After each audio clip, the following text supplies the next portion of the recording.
உங்க பசங்க கீரையே சாப்பிட மாட்டேங்கிறாங்கன்னா இந்த மாதிரி ஒரு டைம் செஞ்சு கொடுத்து பாருங்க, சூப்பரா சாப்பிட்டுருவாங்க. பாசி பயிறு கீரை கடையல் எப்படி பண்றதுன்னு பாக்கலாமா? இதுக்கு நான் 1 கப் பாசி பயிறு எடுத்துக்கிறேன். இதை நல்லா கழுவிட்டு 1 கப் பருப்புக்கு 3 கப் தண்ணி சேர்த்துக்கலாம்.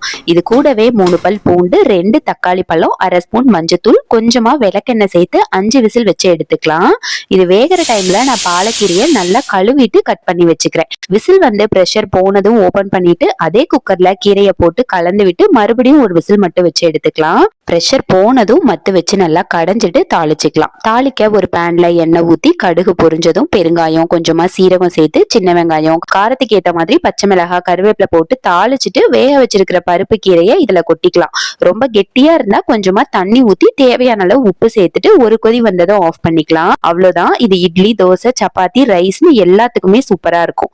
கீரை நல்லா பருப்பு கூட மிக்ஸ் ஆகுறதுனால பசங்க ஈஸியா சாப்பிட்டுருவாங்க. வீடியோவை சேவ் பண்ணிட்டு இந்த மாதிரி செஞ்சு பசங்களுக்கு கொடுத்து பாருங்க. வீடியோ பிடிச்சிருந்தா ஃபாலோ பண்ணிக்கோங்க. நாளைக்கு vlogல பார்க்கலாம். டாடா.